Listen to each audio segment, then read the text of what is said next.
Thiruvananthapuram medical കോളേജിലെ ശസ്ത്രക്രിയാ പ്രതിസന്ധിയിൽ ഡോക്ടർ ഹാരിസ് ചിറക്കൽ നടത്തിയ വെളിപ്പെടുത്തലിൽ പ്രതികരണവുമായ പ്രതിപക്ഷ നേതാവ് വി ഡി സതീശൻ. ആരോഗ്യവകുപ്പിനെ രൂക്ഷമായ ഭാഷയിലാണ് അദ്ദേഹം വിമർശിച്ചത്. പ്രതിസന്ധി തിരുവനന്തപുരം മെഡിക്കൽ കോളേജിൽ മാത്രമല്ല, കേരളത്തിൽ എല്ലായിടത്തുമുണ്ടെന്ന് പ്രതിപക്ഷ നേതാവ് പറഞ്ഞു.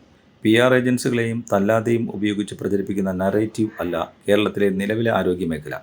സംസ്ഥാനത്ത് ആരോഗ്യമേഖല ആകെ തകർന്നിരിക്കുകയാണെന്ന് സതീശൻ കുറ്റപ്പെടുത്തി. പ്രതിപക്ഷത്തിൻ്റെ നേതൃത്വത്തിൽ ഹെൽത്ത് കമ്മീഷൻ രൂപീകരിക്കുമെന്ന് ഹെൽത്ത് കോൺക്ലേവ് നടത്തുമെന്നും അറിയിച്ചു. പ്രതിപക്ഷം ഗൗരവതരമായിട്ടാണ് കാണുന്നത്. ആരോഗ്യ വിദഗ്ധർ അടക്കമുള്ളവർ ഹെൽത്ത് കമ്മീഷൻ്റെ ഭാഗമാകുമെന്നും സതീശൻ വ്യക്തമാക്കി. എന്ത് വിഷയമുണ്ടായാലും റിപ്പോർട്ട് തരുമെന്നാണ് ആരോഗ്യമന്ത്രി പറയുന്നത്. രോഗികളുടെ എണ്ണം കൂടിയെന്ന് പറഞ്ഞ് ന്യായീകരിക്കാൻ ശ്രമിക്കുന്നു. അതിനായി 15 കൊല്ലം മുൻപുള്ള കണക്കും ഇപ്പോഴത്തെ കണക്കുമായി താരതമ്യം ചെയ്യുന്നു. എന്തിന് 15 കൊല്ലത്തെ താരതമ്യം? 25 കൊല്ലം മുൻപുള്ള താരതമ്യം നടത്തുമെന്നും പ്രതിപക്ഷ നേതാവ് പരിഹസിച്ചു.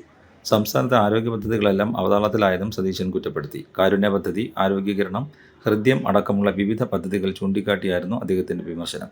മരുന്ന് കമ്പനികൾക്ക് കുടിശ്ശിക തീർത്തു കൊടുത്തിട്ടില്ല. അതിനാൽ മരുന്നുകൾ ലഭ്യമാകാത്ത അവസ്ഥയുണ്ടെന്നും പ്രതിപക്ഷ നേതാവ് ചൂണ്ടിക്കാട്ടി.